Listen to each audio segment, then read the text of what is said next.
At ayan nga't nagmamaganda na naman ang inyong raketerang ina, buhay probinsya, buhay tendera at buntis pa yan. Halina kayo at samahan niyo akong mag-makeover gamit ang products na ito.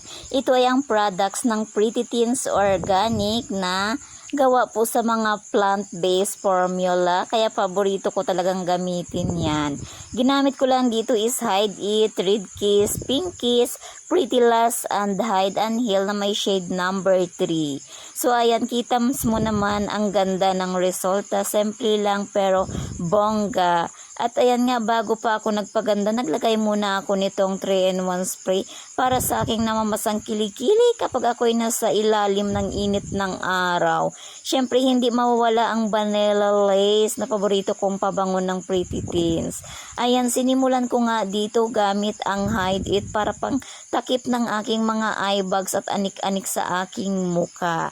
At naglagay na rin ako nitong Red Kiss Balm sa aking palad na hinaluan ko naman ito ng Hide and Heal Liquid Foundation dahil siya ang pinanggamit kong pang blush on sa aking face lock. Ayan, spread ko lang evenly at lagay ko sa aking cheeks.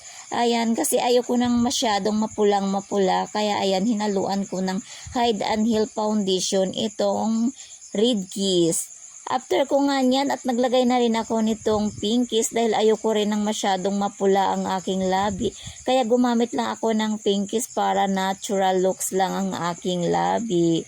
O diba, bongga, hindi lang siya basta lip balm, pwede din siya sa eyelids at mga skin rashes ni baby. Multi-purpose nga, diba? So ayan nga ang aking pretelas, nagmamadali na ako sa paglagay nito. Ay naku, Diyos ko po, muntik pang masundot ang mata ko sa pagmamadali ko dito.